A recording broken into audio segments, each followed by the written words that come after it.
Self-responsibility. Heavenletter number 5703. July 6, 2016. Do not always hold yourself responsible for others' growth or their reluctance to grow. I know you don't want to offend anyone, and yet you do not want to jump around to please everyone else all the time. You may have done that enough. No longer do you want to put your personal feelings aside and spend your life pandering to others.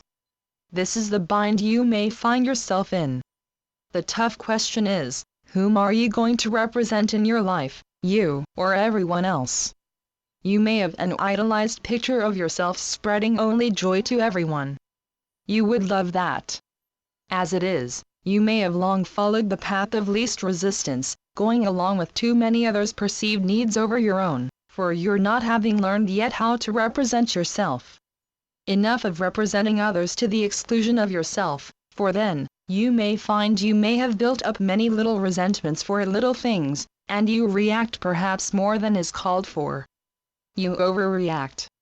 You begin to notice that you are irate inside, and you may start to infringe on another because, at the moment, you are caught up in making up for lost time, setting the world straight on your rights of representation.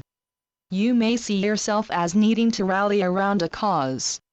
The cause may become your outrage to another and compassion for yourself. You may feel the wind taken out of your sails. It may be that this seeming other had the wind taken out of his sails that has nothing to do with you personally, yet you may take it personally. The real point here is that misunderstandings are commonplace. There is no need to take every misunderstanding to heart, for then, drama often takes over. You are not in a dire situation. Your feelings got bruised, that's all, and you may feel adamant to set the record straight. Truly, there is little in life that warrants your heavy-handedness. When you come down to it, you often flare up because of something that will work itself out without your interference. You get riled. If a flower wilts, if a flower loses its dynamism, you are not offended by the flower's wilting.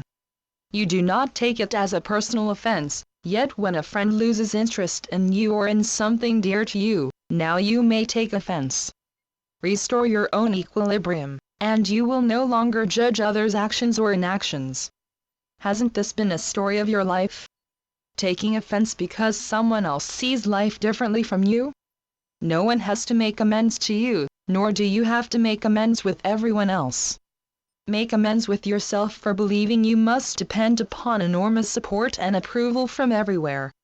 Time and time again, I tell you that you are to let go of seeing yourself as in need. You don't need people to be one way or another.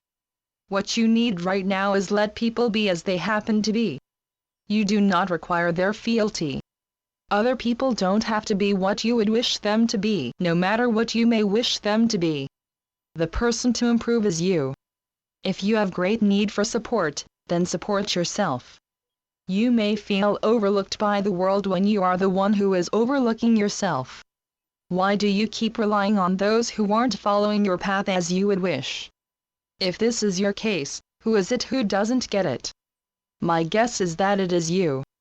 Start listening and seeing now. You are ready for leadership, if not for others as yet, but for yourself. Lead yourself, dear ones, and not bounce so much off others' lives. Channeled by Gloria Wendroff. Heavenletters.org